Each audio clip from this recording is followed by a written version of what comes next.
Hello friends, welcome back. I am Vivek Singhal from tradingwithvivek.com।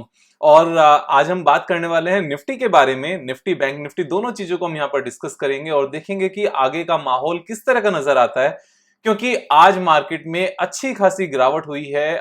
Nifty is down by 1.94%। This is a big fall. 2% generally Nifty single day में गिरती नहीं है, और खासतौर से तब जब लास्ट डे भी इस तरह से गिरी हो। और 2% गिरने के बाद में कहीं ना कहीं जितने भी सारे स्टॉक्स हैं, चाहे वो ब्लू चिप हैं, चाहे वो मिड कैप है, स्मॉल कैप हैं, ओवरऑल मार्केट में एक फॉल बनता है और ब्रॉडर मार्केट डाउन जाती है। ऐसे में जब अपने पोर्टफोलियो को 2% से ज्यादा डाउन देखा जाता है तो ये एक एक्सपेक्टेशन होती है, खासतौर से जो अपनी फैमिली है सब्सक्राइबर्स के रूप में, कि विवेक भाई थोड़ा सा इसके ऊपर लाइट डालो कि आगे क्या नजर आता है, कैसे हमें आगे की सिचुएशन को देखना चाहिए, क्या जिन स्टॉक्स में हमें प्रॉफिट आ चुका है उसमें प्रॉफिट बुक कर लेना चाहिए, या हमें अगर हमारे पास पैसे हैं तो और पैसे लगा देने चाहिए, या सिर्फ चुपचाप बैठ जाना चाहिए और सिचुएशंस को ठीक होने का वेट करना चाहिए।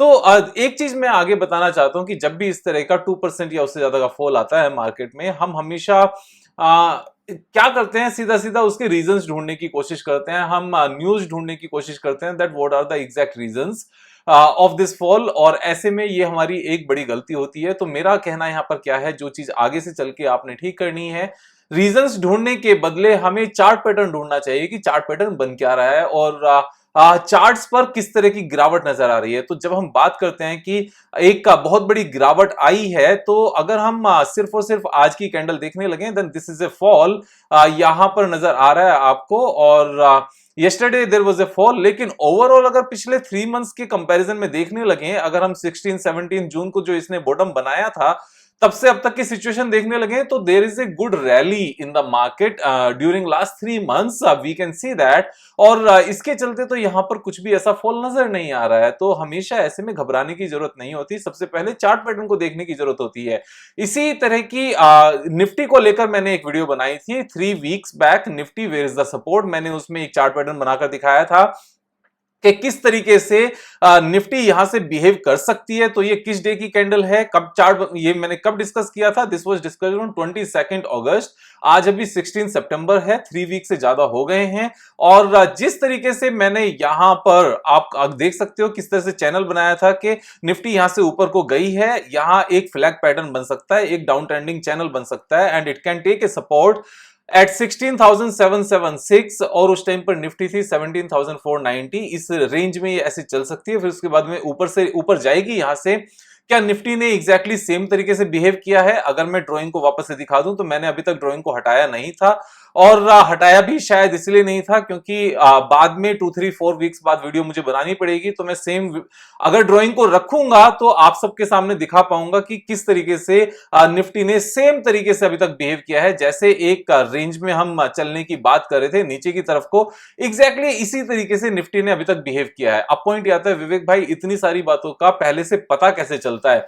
तो पता चलने के लिए जिस चीज में हम लास्ट 20 ईयर्स से होते हैं और उसमें दिन रात लगे होते हैं और 800-900 बुक पढ़ चुके होते हैं, तो सिर्फ उसी सब्जेक्ट से रिलेटेड तो हमें बहुत हद तक चीजों का पता चल जाता है। खासतौर से जब लास्ट 10 ईयर्स में जो फैमिली के खर्चे हैं वो सिर्फ और सिर्फ मार्केट से कमाकर ही चलाए हों। फैमिली को जब पूरा फैमिली के खर्चे और जो भी कुछ आज की डेट में सेविंग की है और जो बढ़ाया है वो सब यहीं से हुआ, तो ये चीजें पता चलती हैं। इसमें ऐसा कुछ भी नहीं है कि मुझे पता चल गई और आपको पता नहीं चलेगी। आप भी अगर प्रैक्टिस करना शुरू करोगे तो आपको भी चीजें पता चलेंगी। तो अभी तक सेम तरीके से इसने यहां पर बिहेव किया है, और जो हमारी अल्टीमेट सपोर्ट जो हमने तब डिस्कस की थी लास्ट वीडियो में, दैट वाज 16,792, ये एक सपोर्ट डिस्कस की थी। तो यहां तक क्या मार्केट आ सकती है? मेरे हिसाब से अभी डेवलपमेंट थोड़ी सी और बेटर हो गई है।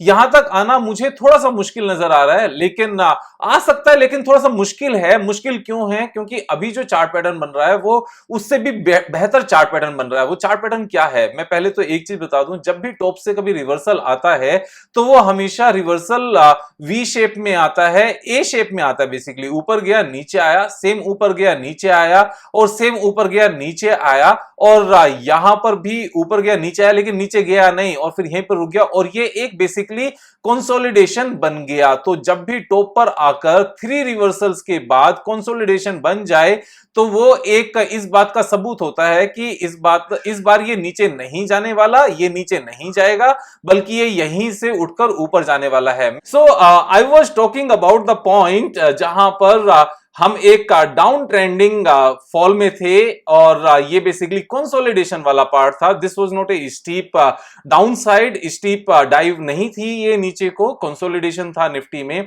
So first, second, third and fourth, और फोर्थ में यहां पर हमें क्या नजर आया? कंसोलिडेशन। इससे पहले ना तो हमने थर्ड फॉल में कंसोलिडेशन देखा, सीधी सीधी गिरावट थी, ना सेकंड फॉल में देखा, और ना ही हमने फर्स्ट फॉल में यहां पर किसी तरह का गिरावट देखी, और यहां पर कंसोलिडेशन देखी। लेकिन इस बार यहां पर ये कंसोलिडेशन है, और ये कंसोलिडेशन होकर काम क्या कर रहा है? This is making a beautiful एक टेक्निकल चार्ट पैटर्न, और हम उसके बारे में पहले भी बहुत बार बात कर चुके हैं। और अच्छी बात क्या है कि यहां पर ये simple cup with handle pattern बनने के बदले जो यहां पर ये बन सकता था, it is taking a second round, and second round लेते हुए ये complex cup with handle pattern बनेगा, और उसके बाद में मेरे ख्याल से क्या, एक्चुअल में ये ऊपर जाना ही है, इसमें कोई दो राय है नहीं किसी भी तरह की। जब ये सेकंड राउंड यहां पर ले रहा है, एंड सेकंड राउंड जब ये ले रहा है, तो यहां पर जो अभी मेन सपोर्ट बनती है, this support is 17,176। I don't have any reason कि ये इससे नीचे जाए। अगर जाता है देन अगेन, जो हमारी पहली वाली इस वीडियो में हम डिस्कस कर चुके हैं, जो हमारी अल्टीमेट सपोर्ट रह सकती है वो यहां पर रहेगी। इसके नीचे जाते हुए ये बिल्कुल भी नजर नहीं आता किसी भी एंगल से। वैसे ये यहीं से घूम जाएगा। और एक चीज मैंने अक्सर देखी है, दिस इज माय एक्सपीरियंस, जब भी इंडियन मार्केट सिर्फ और सिर्फ ग्लोबल मार्केट डाउन की वजह से गिरी है, जब कोई और रीजन नहीं है, उस टाइम पर मार्केट ने हमेशा बाउंस बैक किया है। कभी 2 डेज बाद, कभी 3 डेज बाद, कभी 4 डेज बाद, उससे ज्यादा टाइम उसको नहीं लगता है। सो यहां पर मैं एक चीज आपको और बताना चाहता हूं कि किस जो इसका टेक्निकल चार्ट पैटर्न का जो हमारा टेक्निकल टारगेट बनता है वो कितना है। यहां पर हम ये डेप्थ लेंगे, पूरी डेप्थ कवर करेंगे, और डेप्थ कवर करने के बाद में हम इसको ब्रेक इवन पॉइंट यानी कि नेक लाइन के ऊपर रखेंगे, और उसके बाद देखेंगे हमारा टेक्निकल टारगेट क्या निकल कर आता है। The technical target is near about 21,000। So 20,803 is the technical target. और ये जब टेक्निकल टारगेट बनेगा तो इसमें सबसे ज्यादा रैली किस में आएगी? I have already told you in an earlier video, जिसमें मैंने बताया था mid cap and small cap are going to rock. यहां पर डबल कब हो जाएंगे? जब तक ये टेक्निकल टारगेट, मैं आपको बता देता हूं, ये टेक्निकल टारगेट जब तक 21,000 का पहुंचेगा ना, इट माइट टेक 6 मंथ्स। बहुत ज्यादा जल्दी की जरूरत नहीं होती। और वैसे भी मेरा कहना है, ये जितना स्लो चलेगा ना, उतनी ब्रॉडर मार्केट में रैली रहेगी। जैसे ये टॉप पर पहुंच जाएगा, कहीं ना कहीं प्रॉफिट बुकिंग आने के लिए ऑपरेटर्स काम करेंगे, और ब्रॉडर रैली खत्म होने के चांसेस रहेंगे।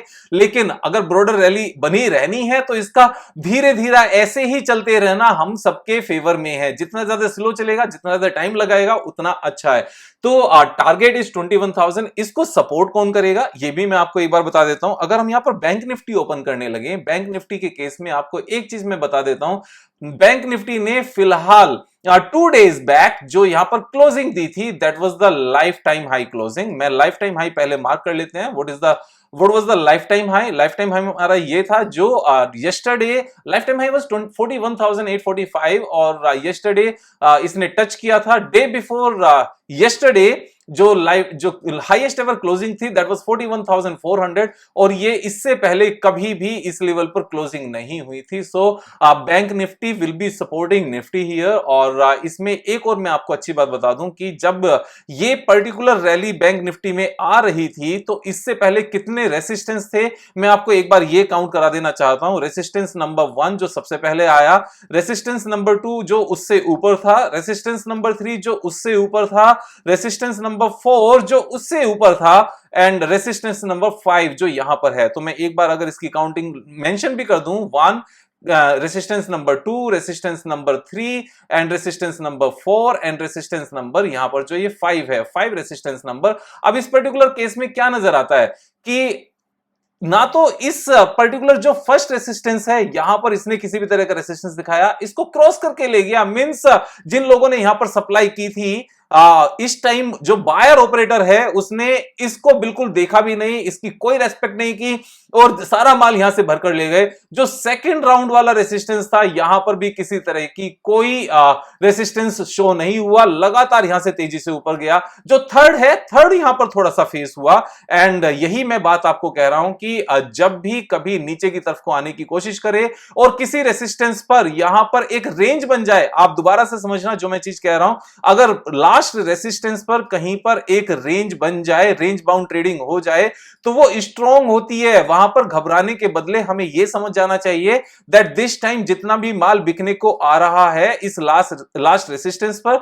ये सारा का सारा माल बाय हो रहा है और यहां से ये फर्दर रैली लेगा जो हमारे फेवर में है और यही हो रहा है। फिर again now what is happening, ये क्या लगता है कि यहां से ऊपर जाएगा? देखो बैंक निफ्टी को चलाने वाले कौन कौन से शेयर्स होते हैं, जो मेन 5 शेयर्स हैं जो बैंक निफ्टी को कमांड करके चलते हैं, यहां पर HDFC bank, Kotak Mahindra bank, ICICI bank, axis bank and SBI, ये 5 बैंक्स हैं। इनमें से कितने सारे बैंक्स लाइफ टाइम हाई बना चुके हैं? ICICI Bank has made lifetime high. SBI has made lifetime high. 3 banks have not made. Axis, Kotak, and HDFC. When Nifty is making lifetime high, and these prominent bank, at least 2 means best banks in India so far in last 10-15 years, HDFC and Kotak Mahindra Bank के हमें लगता है कि जब Nifty lifetime high बना रही होगी, ये लाइफटाइम हाई पर नहीं जाएंगे जब इन्होंने लास्ट 3 ईयर से कुछ नहीं किया। अगर हम यहाँ पर एक बार इस चीज को चेक करने के लिए HDFC बैंक को अगर हम चार्ट ओपन करके देखने भी लगे तो क्या हमें ये नजर नहीं आता कि ये भी लाइफ टाइम हाई बनाने वाले हैं और ये भी लाइफ टाइम हाई बनाएंगे? क्या हमें Kotak Mahindra bank life time high बनाते नजर नहीं आता?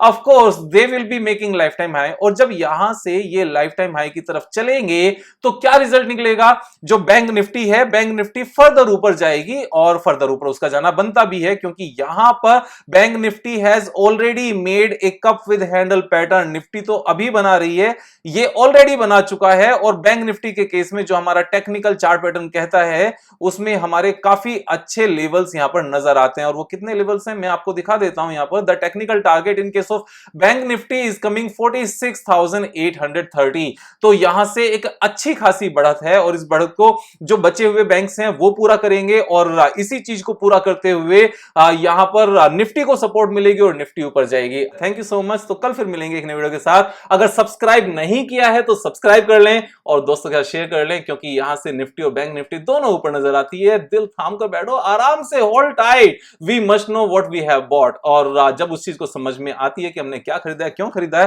तो यहां पर घबराने की जरूरत नहीं होती। छोटी मोटी ऊपर नीचे की ये जितनी भी निफ्टी की मूवमेंट होती है, अगर हैंडल बनाना है तो हैंडल बनाने के लिए नीचे तो आना पड़ेगा। इस बात को समझने की जरूरत है। कल फिर मिलते हैं और तब तक मजे करो। Thank you so much. जय हिंद।